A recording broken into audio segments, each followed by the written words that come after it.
Hello everyone, this is CA Prajakta Mondhe. Hope आप सब लोगों की प्रिपरेशंस बहुत अच्छे से चल रही हैं for the upcoming May 24 examinations. In this video, we are going to discuss the judicial update for the direct tax laws that has been released by the Institute for the upcoming May 24 examinations.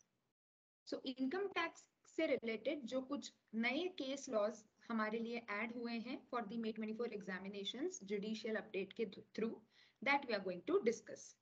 So there are hardly 4 to 5 case laws which have been added, and as I always say, as it is an update, तो obviously examination में पूछे जाने की probability यहाँ पर ज्यादा है.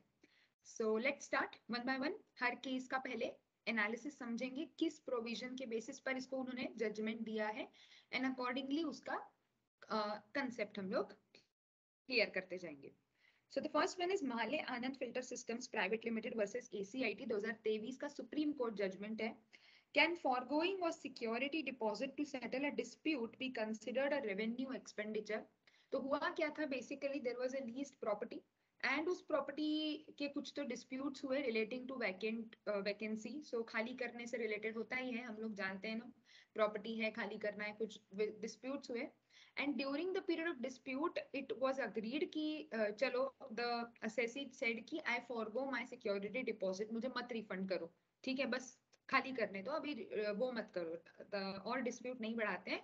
As a result मैं मेरा सिक्योरिटी डिपॉजिट फॉरगो करता हूँ. So now basically he did not claim the security deposit that basically resulted in a kind of loss to him. Now the point was that can it be claimed as a revenue expenditure? Okay, this was the case. Now by doing the analysis, the court confirmed or the court affirmed that just उसका nature या उसका नाम change हो जाने से वो अपना nature नहीं change कर लेगा. Just the nomenclature cannot alter the basic nature of the amount, and the nature is capital. Security deposit है, capital nature का amount है. तो भले ही आपने एक in the course of dispute एक तरीके से उसको पे करा है, तो भी वो रेवेन्यू नेचर का एक्सपेंडिचर नहीं माना जाएगा. सो क्या लिखा है देखो, amount of 5.8 crores could not be treated as revenue expenditure merely because it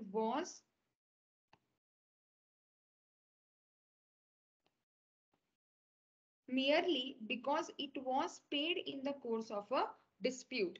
It is evident that the character of the amount was of capital nature and remained so, although assessee decided to forego the security deposit. तो security deposit उसने forego किया, फिर भी उसको expenditure का deduction नहीं मिलेगा.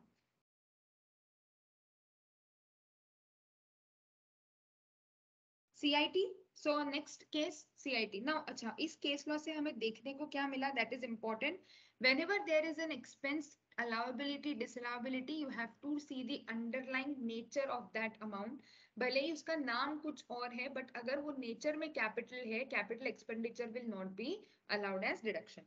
CIT versus KBD Sugars and Distilleries Limited, again 2023 का सुप्रीम कोर्ट का ही judgement. Can a resulting entity set off and carry forward the losses of the dysfunctional unit of a demerged entity?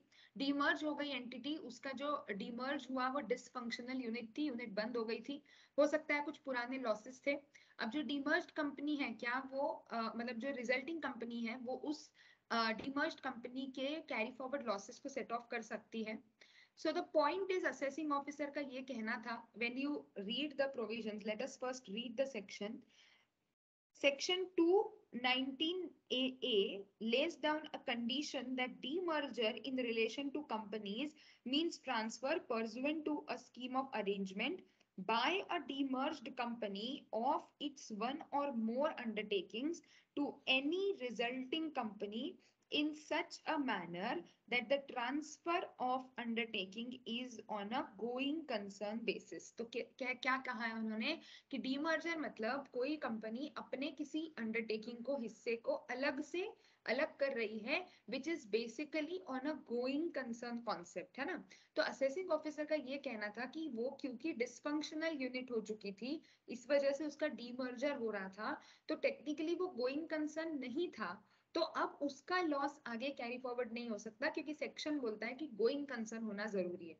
Analysis हुआ, definition को सही तरीके से जब analysis किया गया तो उनका ये कहना पड़ा, कोर्ट का ये कहना पड़ा that the scheme of demerger which stands approved by the High Court clearly establishes that the transfer of the undertaking should be on a going concern concept। मतलब कि जो अंडरटेकिंग जा रही है वो गोइंग कंसर्न में हो, ऐसा नहीं लिखा है। सेक्शन की लैंग्वेज ये कहना चाह रही है कि transfer should be on a going concern, मतलब वो जो असेट्स और लायबिलिटीज टेक ओवर हुई हैं, वो जो नई एंटिटी है वो उसको गोइंग कंसर्न पे आगे बढ़ाए। इसका ये मतलब नहीं है, it only means that the transfer should be on a going concern concept. It does not mean that the undertaking being transferred should be a going concern। जो undertaking transfer हो रही है वो going concern में हो ऐसा जरूरी नहीं है। ऑल्सो अगर अपन टेक्निकली समझने की कोशिश करें तो कोई भी एंटिटी का अगर डीमर्जर हो रहा है तो कहीं ना कहीं ये एक इम्प्लाइड फैक्ट है कि उसमें इंटरनली प्रॉब्लम्स हैं। अगर वो रनिंग है और प्रॉफिटेबल है तो आप उसको डीमर्जर क्यों करोगे, है ना। So basically it was clarified कि आगे गोइंग कंसर्न मेंटेन होना जरूरी है, जो कि यहाँ पर हो रहा है, वो क्लियरली केस में विजिबल था। So therefore losses can be carried forward and set off. So the assessee was entitled to take the benefit of section 72A।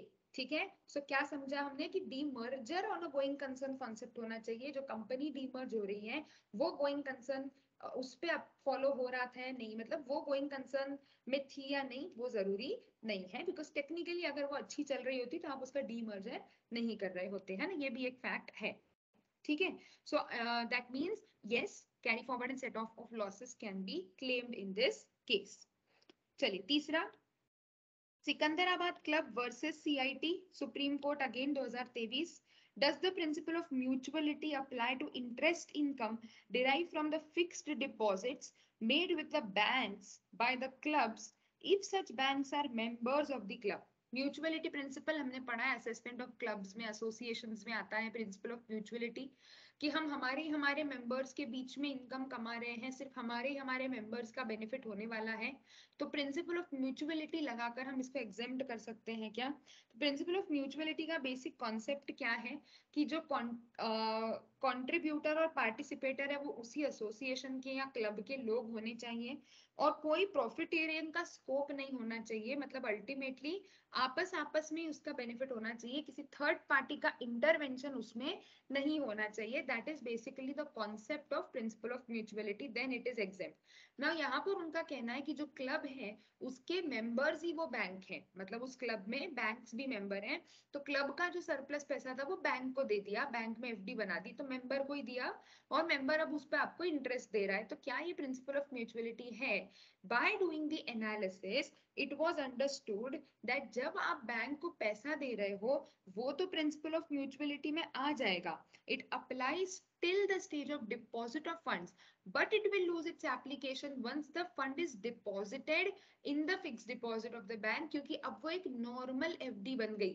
तो जैसे जितना रिस्क एक नॉर्मल एफडी के ऊपर है, कमर्शियल रिस्क जो है, क्योंकि वो पैसा बैंक अब अपने लिए यूज करेगी, एफडी पे इंटरेस्ट आएगा कहाँ से, तो उस एफडी का कहीं ना कहीं लोन में यूज होगा, उस पे जो इंटरेस्ट आएगा अकॉर्डिंगली आप एफडी पे इंटरेस्ट दोगे।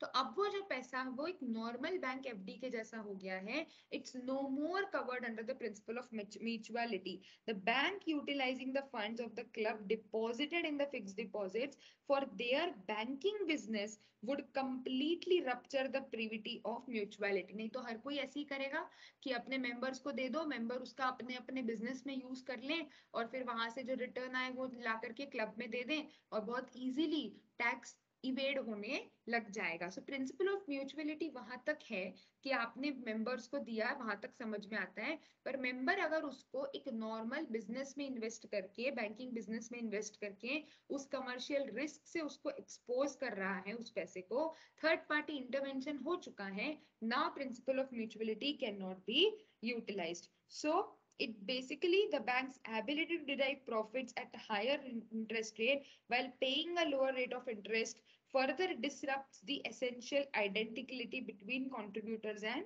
participators in a mutual relationship. So conversely, when a work club provides its facility who contribute, the principle of mutuality applies due to identity between contributors and participants.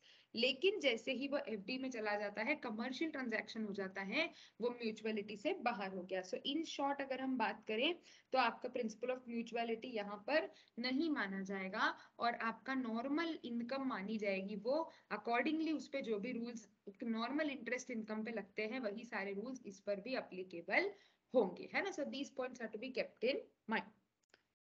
चलिए, case number 4, CIT international taxation versus Air India again TEVI Supreme Court judgment. Can the provisions of section 206AA which prescribe a higher rate of TDS in case of non-furnishing of PAN override the treaty that specify a lower rate of tax? Now what happens, 206AA क्या है? 206AA is basically higher rate in case of no PAN, है ना. तो अगर एक rough बात करें तो 20% बोलता है वो, है ना. अब क्या हुआ, हम लोग सब जानते हैं when we are deducting tax for a non resident, आपको दोनों चीजों का ध्यान रखना होता है, डोमेस्टिक रेट या फिर treaty rate, whichever is beneficial. तो इस केस में क्या हुआ था, देखो, had taken an engine on lease under an agreement, tax resident Netherland से हमने लीज पे लिया था, no permanent establishment in India. Treaty benefit के अंदर the assessee company deducted tax at source at the rate of 10% on lease rental as per the DTAA provisions. लेकिन जो foreign company है उसके पास पैन नहीं था, does not have PAN in India. However, revenue contended that in absence of furnishing of PAN, the assessee was under an obligation to deduct tax at a higher rate of 20%. उन्होंने बोला कि देखो, भले ही treaty में 10% बोला है, लेकिन ऐसा है कि अगर आपके पास पैन नहीं है तो उन्होंने बोला है कि रेट्स इन फोर्स मतलब तुम्हारी ट्रीटी भी आ गई क्वेश्चन में, तो टेक्निकली आपका 10% या 20% विच एवर इज हायर, तो 20% पे काटना पड़ेगा. लेकिन जब एनालिसिस किया गया, high court noted that section 90 subsection 2 provides that the provisions of DTAAs would override the provisions of the act in cases where the provisions of DTAA are more beneficial. तो लिख ही रखा है कि अगर ट्रीटी बेनिफिशियल है तो treaty आप apply करोगे. Thus, insofar as the applicability of scope or rate with respect to payments to non-resident is concerned, no fault can be found with the rate of taxation based on the DTAAs which prescribe for a beneficial rate of taxation. वो ही follow करना पड़ेगा. Also, High Court का ये कहना था, the High Court upheld the tribunal's ruling that where the tax has been deducted on the strength of the provisions of DTAA, the two provisions of 206AA cannot be involved to insist on the tax deduction at the rate of 20%.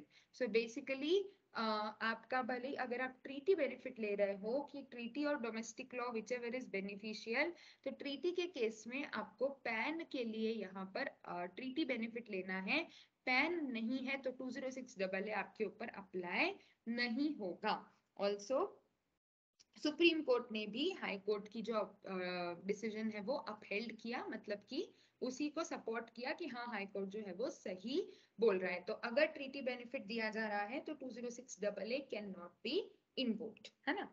Last है CIT versus industrial development bank of India limited 2023 supreme court. Does the limitation period for exercising 263 reckoned from the date of the passing of original assessment order rather than the date of reassessment order for the issues covered under the original assessment order but not covered in the reassessment proceedings? Now basically in case of 263 आपका जो है वो revision है in case of cases prejudicial to the interest of the revenue.